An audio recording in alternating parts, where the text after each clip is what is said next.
আসসালামু আলাইকুম এভরিওয়ান। আজকের এই নতুন একটি ভিডিও নিয়ে আসলাম আপনাদের মাঝে।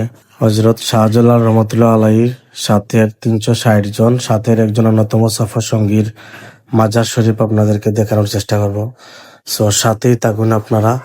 আর কোথায় থেকে কিভাবে যাবেন এখানে সম্পূর্ণ ভিডিওর মাধ্যমে থাকবে।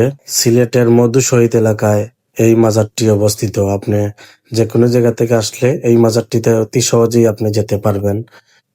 সিলেটের বাইরে থেকে যদি আপনি আসেন তাহলে ফার্স্ট অফ অল আপনি কদমতলী বাস স্ট্যান্ড আসবেন।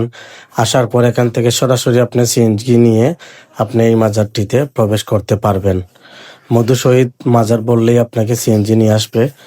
কদমতলী বাস স্ট্যান্ডে থেকে 200 টাকা নেবে সিএনজিতে। সো মাজার সম্পর্কে শোনা যাক। হযরত শাহ মধু শহীদ রহমতুল্লাহ আলাইহি ছিলেন ইসলাম প্রচারক। হযরত শাহজালাল রহমতুল্লাহ আলাইহির 360 আউলিয়ার অন্যতম সফর সঙ্গী। সিলেটের ঐতিহাসিক ও আধ্যাত্মিক ঐতিহ্যের সাথে মধু শহীদ মাজার, যা মূলত হযরত মধু শহীদের মাজার, গভীরভাবে জড়িয়ে আছে। এটি সিলেট নগরীর প্রাণকেন্দ্র মধু শহীদ এলাকায় ওনার নামেই এই এলাকাটি নামকরণ করা হয়। তিনি ছিলেন একজন উচ্চপদস্থ আধ্যাত্মিক সাধক এবং বীর যোদ্ধা। স্থানীয় বর্ণনা অনুযায়ী তিনি ইসলামের দাওয়াত দিতে সিলেটে এসেছিলেন এবং এই অঞ্চলেই স্থায়ী হন।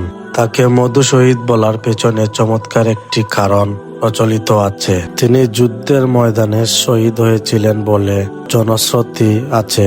বলা হয় তার সর্বাব্য এবং কথা ছিল অন্তত মধুর। আবার অনেক ভক্তের মতে তার কবর থেকে এক সময় মধুর মতো সুগন্ধ বের হতো, যা থেকে মধু শহীদ নামে উৎপাদিত। মধু শহীদ মাজারকে কেন্দ্র করেই এই এলাকার নাম হয়েছে মধু শহীদ। এটি বর্তমানে সিলেটের একটি অত্যন্ত পরিচিত ও গুরুত্বপূর্ণ এলাকা। মাজার সংলগ্ন একটি বড় মসজিদ রয়েছে, যা মধু শহীদ জামে মসজিদ নামে পরিচিত। সিলেটের অন্যান্য মাজারের মতো এখানেও প্রতিদিন অসংখ্য ভক্ত ও সাধারণ মানুষ জিয়ারত করতে আসেন। বিশেষ করে উরুসের সময় এলাকাটি বেশ মুখরিত থাকে। শুধু আধ্যাত্মিক কারণে নয়, ঐতিহাসিক গুরুত্বের কারণেও পর্যটক ও ইতিহাসবিদরা এই স্থানটি পরিদর্শন করেন। আর পর্যটকদের কাছে বেশ জনপ্রিয় হয়ে উঠেছে বর্তমানে এই মধু শহীদ মাজারটি।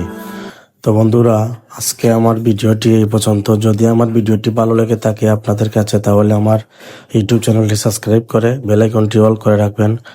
তো আজকে এই পর্যন্ত। ভালো থাকেন, সুস্থ থাকেন। আসসালামু আলাইকুম, আল্লাহ হাফেজ।